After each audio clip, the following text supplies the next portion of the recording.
The ever-constant debate happening since Avengers Endgame hit theaters. How does the time travel work? I've seen many people bring it up, and almost everyone gets it wrong at least one point, including myself. Even the directors and writers have different ideas on how it works. So this video will break it down and figure out the exact rules of Endgame's time travel.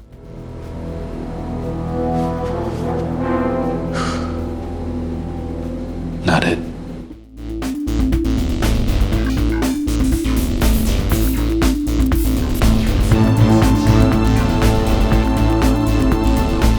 Directors Joe and Anthony Russo have said that the time travel works by constantly creating alternate realities. When you go back in time, that past is nothing more than a new reality split from the previous one, starting at the point you went back. So it's less time travel and more alternate reality travel. Therefore, you would never have to concern yourself with altering history because this is a new timeline destined down a different, unknown route. If we go back, we get the stones before Thanos gets them. Thanos doesn't have the stones. Problem solved. Bingo. That's not how it works. Think about it. If you travel to the past, that past becomes your future. And your former present becomes the past, which can't now be changed by your new future. However, the writers of Endgame have a different explanation for how the time travel works. Christopher Markus and Stephen McFeely explain that the time travel only diverges into alternate timelines when the Infinity Stones are removed. So they are still traveling into the past and have to be careful to keep things where they are. However, anything that happens after they remove a stone becomes an alternate reality.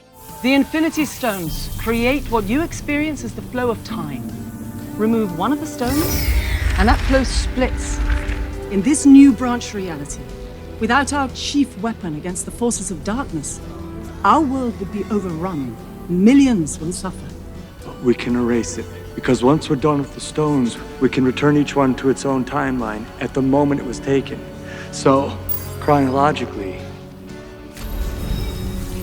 it never left.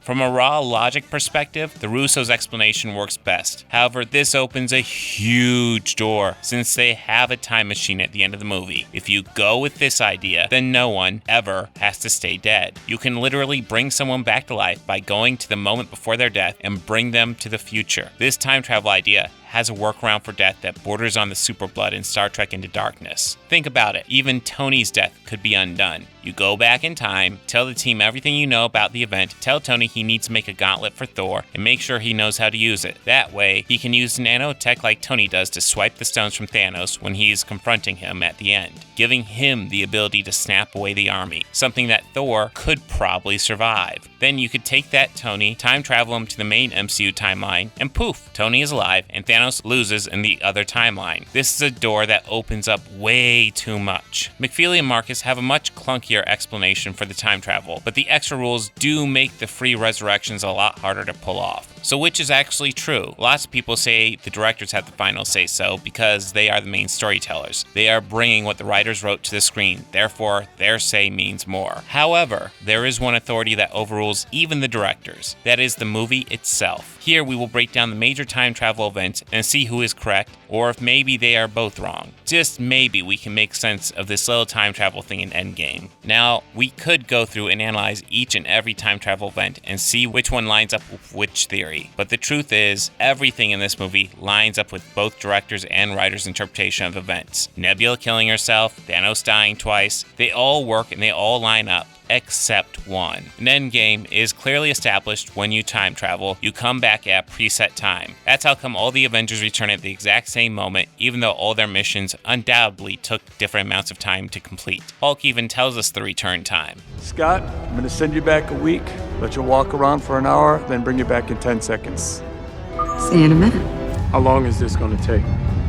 For him, as long as he needs. For us, 5 seconds. The only way to miss this preset return window is to not time travel back. We see this with Black Widow, and we also see it with Captain America at the end. If we follow the director's rules, he would return the stones, go back in time to be with Peggy. However, because this is a new timeline, he would have to time travel back to the original timeline. So he would return back the time Hulk expected him to, except this time as an old man. To be sitting there, he would have to time travel back and still be in the original timeline, meaning he let Bucky get tortured by Hydra, let JFK get shot, let Martin Luther King Jr. get shot, let Hydra overrun S.H.I.E.L.D. while Peggy worked on forming it. All of that had to happen for him to be sitting there at the end of Endgame. It's incredibly clunky, but the time travel rules are at least consistent in this movie if you follow the writer's rules. So you do not create an alternate reality when you go back in time unless you take an Infinity Stone with you. It's actually really bizarre how much Endgame makes fun of time travel movies, yet has some of the most precise and wonky rules for time travel itself. But that's how it works in Endgame.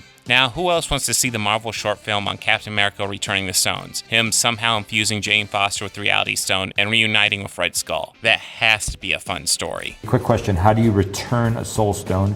It's not like Black Widow's soul will be floating around or going back to her body. And also, what was Captain America's reaction to seeing Red Skull again? So this is from Moses at Ixenix.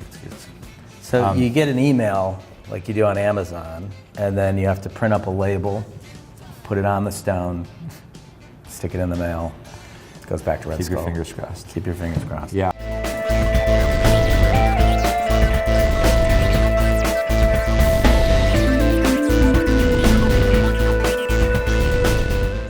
They think order and chaos are somehow opposites and try to control what won't be.